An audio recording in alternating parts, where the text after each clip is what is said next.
Good evening. The time is 5:30. I'd like to call the Nash County Public Schools Board of Education Student Support Services and Operations Committee meeting to order.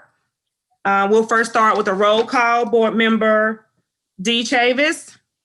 Here. Board Member Ricky Jenkins. Here. Board Member Dean Edwards. Board Member E. Bullock. Here. Thank you. Quorum has been established. If there are no questions regarding the May 6th meeting minutes, I'd like to make the motion to approve the meeting minutes. I'll second. Thank you. Motion by Board Member Washington, second by Board Member E. Bullock. Thank you. Next on the agenda, there are two items that the Technology Department would like to bring to the committee. And if Tremaine, Mr. McQueen will come on down, we'll hear about those. Hopefully, the committee members have had a chance to review the documents, including the ESSER 2 and 3 fund expenditures documents that Dr. Ellis provided, which were very helpful. Mr. McQueen, you have the floor. All right. Good evening, everyone. The Technology Department has developed a device refresh plan to utilize $1.8 million of the ESSER 2 and ESSER 3 funding. And this funding is going to be used to purchase student and staff devices. The device refresh plan that I put before you, this is actually 1 year of the continuous device refresh plan to ensure that our Nash County Public School students and staff have adequate devices to enhance student learning. The superintendent is requesting that you approve this item as presented. And are there any questions?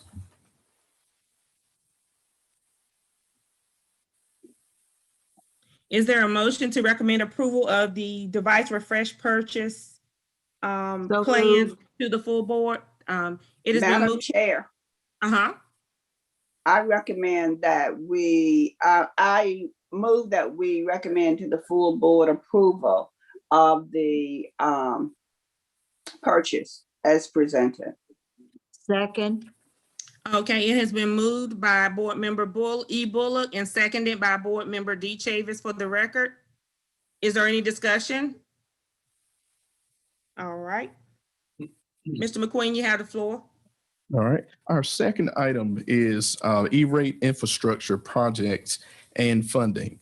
Nash County Public Schools has been awarded $1.3 million of ERate funding for the school year of 2021. And as the result of a submitted application, we received the funding for a continuous project to upgrade our network infrastructure to support student learning. This project will include replacing our existing Cat 5 cabling with Cat 6 and Cat 6A cabling, and additional drops are going to be added to classrooms, as well as fiber runs and other related tasks to be completed at various schools. Moving on to year 21-22, this is the same thing, but let me read it. Nash County Public Schools has also been awarded $2.6 million of ERate funding for the school year of 21-22. And as that result of a submitted application for a continuous project to upgrade our network infrastructure and to support student learning, this particular project will replace WAPs, and that's wireless access points, switches, routers, and replacing Cat 5 and existing with Cat 6A and Cat 6 cabling to be completed at various schools. The superintendent is requesting tonight that you approve this information as presented tonight. Okay. Yes, sir. If I may ask, the upgrades and all, that's already included in the new school construction. That new school construction is gonna have to Yes, Best upgrade. that is correct. The new school construction will have the latest and greatest. And what we're trying to do is match our current schools to have the latest and greatest as well. Yes. Yes, sir. Yes. You said various schools. Can you give us Yes. the list of schools? Yes, sir. On the 2021 with the cabling project, you want me to read them all out? We have, okay. The various schools, we have Bailey, Baskerville, Benvenue, Coopers, Inglewood, MB Hubbard, DS Johnson, Nashville Elementary, Winstead Avenue, and those are all the elementary schools. The middle schools that's included in this project is Edwards Middle, Nash Central Middle, Parker Middle, Red Oak Middle, and Rocky Mount Middle. The high schools are all the high schools, which is Nash Central High, Rocky Mount, Northern Nash, and the early college. And early college. Now, Southern Nash will be included in the 21-22 project versus the 2021 project. Yes. Is there any further discussion? Question. Yes, sir. The scope of Red Oak Elementary School, the new school, Mhm. and Shannon Davis, I don't know if he's around, was that not inclusive to that project? This is a totally, I understand. not this project right here. I mean, Uh-huh. the actual Cat 9 or 5, whatever running, shouldn't that have been inclusive with the building project? This funding right here is coming from ERate. And so this is existing schools that already have, So Red Oak Elementary is not on that list. no, Okay. Not at all. Okay, Yeah. thank you. That's what I was asking. At this time, I'll entertain a motion to recommend the E-rate infrastructure project for approval to the full board.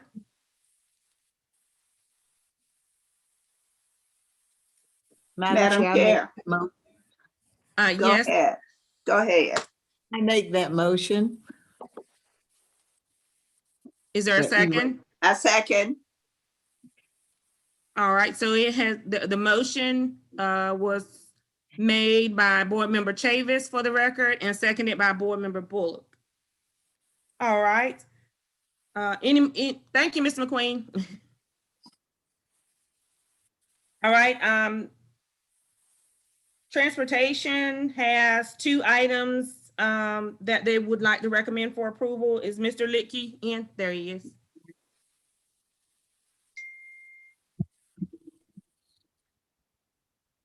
Good evening, board members. Up for approval, I have two items.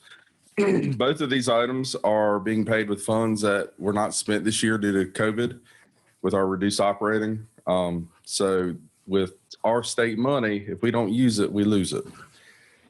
It's plain and simple. It can't be rolled, moved, sliced, diced, or anything. So we're obviously trying to use what we have so DPI doesn't get it back. There's no money from ESSER that's being used to pay for these two projects. So this is done this, we do it one time and we're done this year. Excuse me. The first is for replacement of our bus cameras. So most of our bus cameras are about 8 to 10 years old right now. So imagine a laptop or a computer, 8 to 10 years old, how it works. It doesn't. Some of them have done really well, and some they work one day, don't work the next, and they work the third day. So what we're proposing is to replace them all. And with that, every bus will have outside cameras. And those outside cameras will pick up stop arm violations. It also has a windshield camera, has a camera down the passenger side of the bus. So it'll show the curb side. And then it'll show everything on the left side. So we get full coverage of what's going on. It really helps if we have an accident or an incident. Because right now, probably about 30 of our buses have stop arm cameras, and all of that's going to be replaced with one common system. So right now, we'd have 3 or 4 different pieces of software to view cameras, whereas this will be one system across the board. We've had the last 2 years, we've gotten state money to replace cameras on the new buses, and then we're going with the same system, so we won't have to replace those. We're also adding activity buses. So all of our activity buses will have cameras on the inside and the windshield. We don't have anything out on the outside just because we don't do passengers. So the total cost for yellow buses, $413,379.90, and activity buses are $51,973. Superintendent recommends approval of this project. Any questions? Yes, sir. As far as these cameras, they're theft proof. Cause we got quite a few buses that park on the street. Yes, they're all metal housing. And we've had, in 11 years, we probably had 2 instances where people mess with the cameras on buses. Well, yeah, that is my worst fear when we put anything electronic in these buses, that they're going to disappear. And we've honestly not had an issue, but they're all metal housed cameras. Yes, sir. On the activity buses, are they infrared? Yes, all the cameras on both buses are infrared. So even on a sunny day, if you get somewhere a lot of shade, you'll see it go from color to black and white. It kind of jumps back and forth, just like a normal infrared camera. And have we spent all our money? Well, we're working on it. All right. I'm working on it just as fast as they'll let me. All right. That's all I have for that item. All right. Is there a motion to recommend approval of, for the bus camera system replacement to the full board? So move. Is there a second? Second. All right, it has been moved by Board Member E. Bullock and seconded by Board Member R. Jenkins for the record. Motion carried. All right. Now, my second item is something that we pushed for about 6 or 7 years ago, and there was no money to do it. And what we would like to do is put mobile tablets on the buses. So what that will do is it'll give our drivers, if it's going to turn on, the turn-by-turn directions of where they're going. So right now, once they learn a route, they don't have to do anything. But if you get on a bus the first time, you're having to flip through pages to see where do I turn, where do I stop, who's getting on, who's getting off. It's one, not the safest way to drive. 2, if you go outside of a city limits, you're going to find places that don't have street signs. So if you take somebody new, they get up there, they miss a road, they don't know where they are. They have to call us on the radio. We try to figure out where they are to get them back. It delays everything. The other part of it is we're killing trees. Some of these bus routes, especially when you're doing the A and B, they're 40 pages long of directions because one was for 1 week, one was for the next week. So with this, they key in their bus number that they're driving. Doesn't have to be the bus they're physically on. It's going to import every night their routes. Pulls it up, tells them if they miss a road, it's going to route them back to where they need to be. They can also look up a kid. So say somebody gets on a bus who doesn't belong, they can type in the kid's name and it'll say, oh, you should have been on bus 100. This is your stop. We can have it take them to it instead of having to worry about where's that kid, getting them back home. It just does it. About low bridges. Well, It'll reroute. It'll reroute, correct? it will Not being reroute. funny, But but being serious. well, there are no routes that road is blocked for routing. Has been blocked for.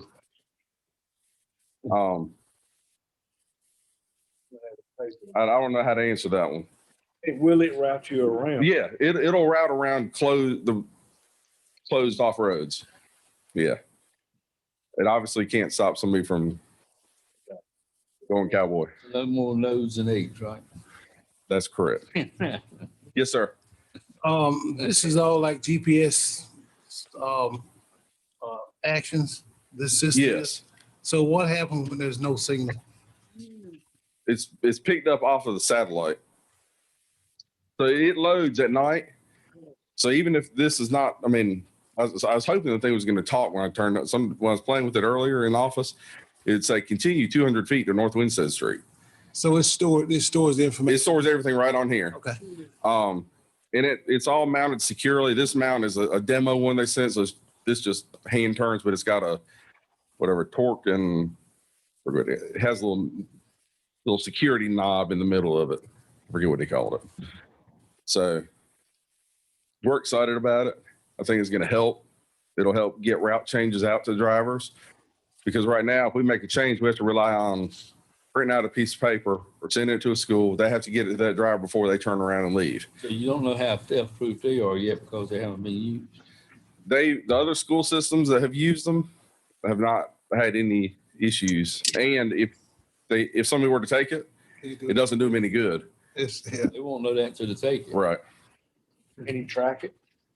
I don't know. I think it's Android based, so I'd imagine there's a way to, So you track computers. Track phones, track that. yeah. Can't you use it to find the position of the bus? So this ties in with our GPS system. So the GPS is one device and this is the other, and they're kind of married together. So with that, this will help the driver. The GPS helps us, and it also does their time and attendance. So they'll clock in on it. Awesome. So it all's electronic. They can actually review their timesheets on these. So if they have questions, they can look now instead of waiting until the day after payroll's due and say, "Oh, I forgot to tell somebody something." So when they hit that bus, it automatically clocks them in. No, they have to key in their ID code and to clock in. And then it also has a pre-trip section that they have to do before they leave. And with that, they can hit a button to mark something's not right. Like say the windshield wipers skip as they do it. They can do it, put a note, and it'll actually send us a message. So does that tie into Ms. Jarrett's system, payroll system? No, not right now. It does not. I think there's a piece on the back end that can. It's just never been used here. Brian, That's what I'm saying. Not with our current system. The current system is a DOS base, but this one you're looking at is a Windows base, so it should be interchangeable. It's gonna be an ongoing cost, or we gonna have enough money out? So this year, the upfront cost is more than what we're paying for our existing GPS. This is just a little bit higher every year than what we were paying for our current GPS. So But after our surplus state money runs out this year. we'll still Hey, be able to Mr. sustain Lickey. it. Yes, sir. hey, this is Dean, by the way. Just a real quick question. I heard you say that other districts are operating a system like this. I just have a little concern, and it deals with an open screen while driving. There is a law that's out there now. It's an ancient law, but it's out there that talks about a open visual screen like that, and it can't be operating while the vehicle's in motion. So I didn't know if that had been researched in the lake. So the I asked about that because they can't use a mobile device while they're driving, unless it's an emergency. And they said we can actually have it where it'll just do voice while it's moving, and then it'll turn off when it stops. I mean, the screen will put back on when it stops, but the functionality is still there on the backside. It just blanks out when it's moving. Okay, so it does blank out while it's moving. Yes. Very good. Any other questions? Okay, at this time I'll entertain a motion to recommend purchase of the bus devices for recommendation for approval to the full board. So moved. Is there a second? Second. All right, it has been moved by Board Member D. Chavis and seconded by Board Member R. Jenkins. Motion carried. Thank you. Thank you. All right, if there's no further discussion at this time, I'd like to go ahead and adjourn the meeting.